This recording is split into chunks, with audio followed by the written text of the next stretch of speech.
Hello there. This is a video regarding the HP LaserJet 2300 series of printer, and specifically about the problem with duplexing multiple page projects. Specifically, this is a rather interesting issue because it involves the magnetic solenoids that are inside the printer and a issue with the adhesive that holds the noise-reducing bumpers in place here.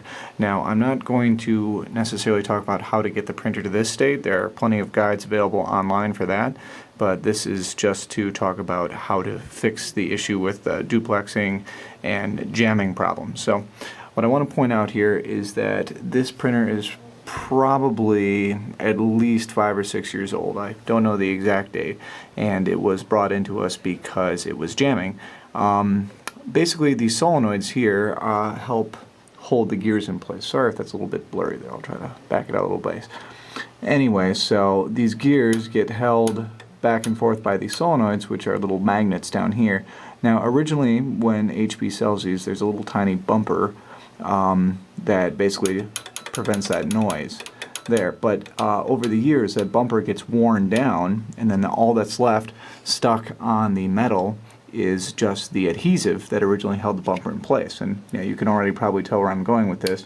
What happens is that the adhesive just causes this little metal armature to stick in place, and then because printers depend on millisecond or less time differences, obviously everything goes downhill from there. So if you watch what happens here, basically when I release this, it should snap back right away, but if it sticks hard, you see how there's a delay when I release my finger from that. That's what's causing the printer to jam. The one that causes the duplex problems in particular, I think, is this one, which has the exact same problem as the other ones. So, we have to remove those solenoids. Once you have the solenoid removed, just one screw down there should do it. What you can do is remove the spring from the solenoid that holds the armature in place. And yeah, just to try to turn this into the light here, you can already see that there's all kinds of black gunk caked on the top and bottom there. That's the remainder of the bumper. So here's a bumper right there. And there might have been a little bit of one up there at the top as well. So here and here, we need to just get all of that stuff just rubbed completely off. You can replace it with something, maybe wrap some string or some sort of non-adhesive method, but really, for a printer this old, I'm just going to choose to leave it completely uncovered. It might make a little bit more noise, but at least we can be assured that this problem isn't going to happen in the future. So we go find some rubbing alcohol and a tissue and go to work on it.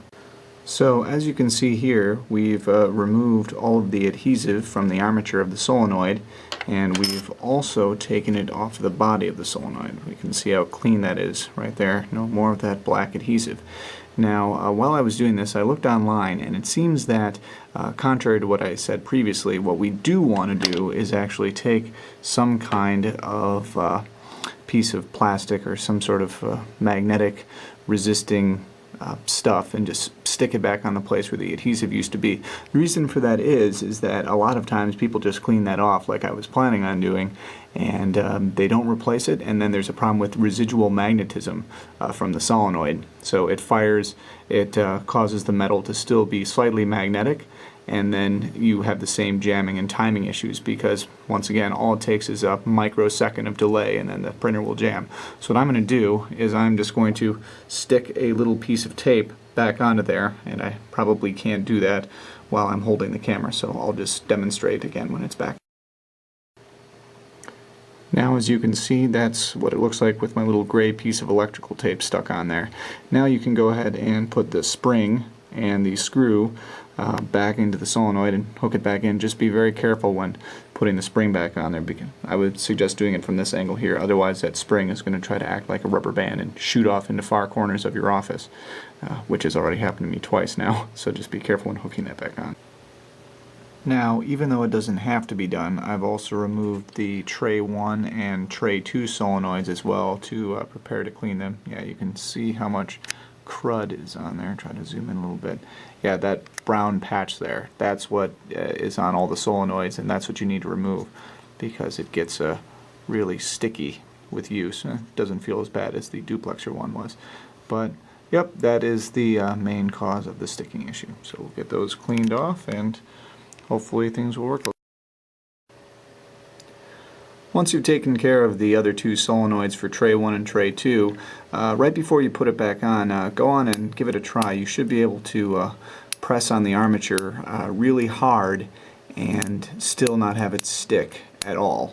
So that should mean that, of course, the adhesive, thanks to the little electrical tape I put on there, it's not going to pose a problem, and we're not going to have any issues with residual magnetism either. By the way, if anybody knows where this part goes to, I think it fell off of the network card box at some point, so I don't think it's anything important, but if you know where it goes, please let me know. Thanks.